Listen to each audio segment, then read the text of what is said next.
మీరు నోస్ బ్లాక్తో చాలా రోజుల నుంచి సఫర్ అవుతున్నారా? టాబ్లెట్స్ వాడినా కూడా కంప్లీట్గా రిలీఫ్ ఉండట్లేదా? చాలామందికి ఇదొక సింపుల్ కోల్డ్ అనుకుంటారు. ఇన్సైడ్ లోపల డీవియేటెడ్ నేసల్ సెప్టమ్ అనే ప్రాబ్లం ఉండిండొచ్చు. మన నోస్ మధ్యలో ఒక చిన్న సపరేట్ పార్టీషనింగ్ ఉంటుందన్నమాట. దీనినే నేసల్ సెప్టమ్ అని అంటాము. ఇది బెండ్ అయితే ఎయిర్ ఫ్లో అనేది కరెక్ట్గా ఉండదు. అందుకే మీకు వన్ సైడ్ ఎక్కువగా బ్లాక్ ఉందేమో అన్నట్టుగా అనిపిస్తుంది. అండ్ నైట్ టైంలో కూడా బ్రీతింగ్ చాలా ఇబ్బందిగా ఫీల్ అవుతారు. కొంతమంది పేషెంట్స్కి మౌత్ బ్రీతింగ్, స్నోరింగ్ లేదా రిపీటెడ్ సైనస్ ప్రాబ్లమ్స్ కూడా వస్తుంటాయి. మీరు స్ప్రేస్ వాడినా కానీ టాబ్లెట్స్ వాడినా కానీ టెంపరీ రిలీఫ్ ఉంటుంది.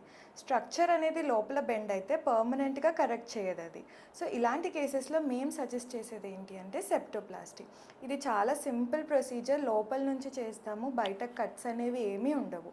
ఒక 30 to 45 మినిట్స్లో అయిపోతుంది అండ్ నెక్స్ట్ డే డిశ్చార్జ్ అయిపోతుంది. ఫేస్ షేప్లో లేదా నోస్ సైజ్ అండ్ షేప్లో ఎటువంటి చేంజ్ అనేది ఉండదు. సర్జరీ తర్వాత బ్రీతింగ్ కూడా చాలా బెటర్గా అనిపిస్తుంది అండ్ మీ స్లీప్ క్వాలిటీ కూడా ఇంప్రూవ్ అవుతుంది. సైనస్ ప్రాబ్లమ్స్ కూడా ఆటోమేటిక్గా తగ్గుతాయి.